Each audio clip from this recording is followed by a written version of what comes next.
Ndërkohë që fakt Berisha ka preferuar që të bëjë diçka komplet të ndryshme. Shkojmë tek Aleanca për Shqipërinë Madhështore, shohim deputetët e listës mbyllur për Tiranën dhe të hapur. Pra shohim se si është rankimi i deputetëve tek Partia Demokratike. Pra në listë mbyllur për Tiranën janë Sali Berisha, Flamur Noka, Albana Vokshi, Belind Këlliçi, Tedi Blushi, Josefina Topalli, Fatmir Mediu, Edi Paloka, Erisa Xhixho, Mesila Doda, Klevis Balliu, Besar Xhaferi. Ndërkohë që Ilir Ali Mehmeti, Orida Tabaku janë të dy të diskutuar për të futur në qoftë se mbetet me 14 mandate Partia Demokratike. Në fakt, një kosto kanë qenë edhe aleatët në listën e mbyllur të Partisë Demokratike. Mendon? Është Mesila Doda, janë njerëz të cilët Tedi Blushi, Erisa Xhixho, njerëz partive të vogla që kanë zënë vende të njerëzve që kanë mbetur jashtë. Se shiko, Ilir Ali Mehmeti, Orida Tabaku jashtë, Muslim Murizi jashtë, Aslan Dojgjani jashtë, është Ilir Meta i vetë.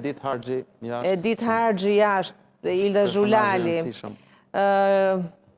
Pra ke emra që janë njerëz të cilët vetë Shpëtimi Drizi nuk do të jetë me sa duket nga ky, Dhurata Çupi, janë Kreshnik Çollaku. Megjithatë lista e PD-s është më besnike ndaj atyre që kanë më tepër pushtet brenda PD-s. Jo domosdoshmërisht ndaj atyre që mund të kontribuonin më shumë për fitore, sidomos tek elektorati i gri, po Berisha praktikisht ka menduar ose ka gjetur zgjidhje në mënyrë të tillë që ata njerëz që ju ka dhënë më tepër pushtet brenda PD-s të ketë aty tek ajo listë. E kuptoj. Kjo ka qenë zgjidhja që ka bërë. Ndërkohë që ke Rama pastaj ka luksin që mund të bëjë çfarë të dojë.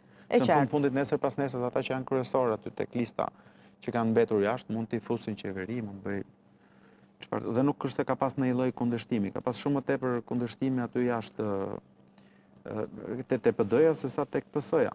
Shikojmë rastin e zotit Cula për shembull, që tani kur e dëgjon ti mendon që ka 13 vjet që është opozitari i Berishës. E kuptoj. Ndërkohë, ne jemi përpara një procesi tjetër që është shumë i rëndësishëm, që është procesi i integrimit në Bashkimin Evropian. Zoti Berisha në konferencën e sotme për shtyp tha një fjali që për opozitën është shumë i rëndësishëm procesi. Falenderoj shumë komisionerët që kanë bërë një punë heroike dhe vazhdojnë ta bëjnë duke numëruar votën, por procesi këtyre zgjedhjeve është shumë i rëndësishëm. Natyrisht që ne kemi një summit tjetër të rëndësishëm këtë javë.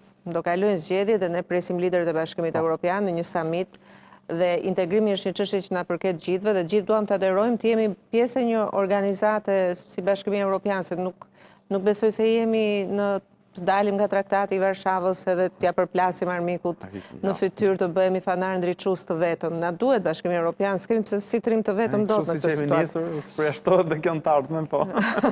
Jo, nuk besoj. Nuk besoj që ka një gjë që mund të na çuditste në Shqipëri. Këto zgjedhje, faktikisht, pavarësisht këtyre problemeve të brendshme, palët do kontestojnë, rezultat do kërkojnë. Këto zgjedhje, mbarvajtja e tyre, ndikon në këtë proces që vërtet është i rëndësishëm për ne? Po me sa duket ndikon. Ndoshta nuk është faktori determinant, se me gjithë problemet që kanë pasur zgjedhjet, kuptohet që rezultati i zgjedhjeve nuk është përcaktuar përfundimisht. Fitoria PS-s, ndoshta edhe pa këto elemente që ka patur mund të ishte prapë një fitore, jo kaq e thellë, prapë do ishte një fitore. Por natyrisht që gjithë shkeljet që janë konstatuar kanë qenë shumë problematike. Dhe nuk mund të mendohen në një vend normal demokratik. Pavarësisht them që nuk është se ka ndryshuar në thelb rezultatin. Por ndikojnë. Megjithatë, kur gjykohet rasti i Shqipërisë, nuk është se do gjykojnë vetëm zgjedhjet, do gjykohet edhe funksionimi i institucioneve, pavarësia, drejtësia etj. Të gjitha këto komponentë.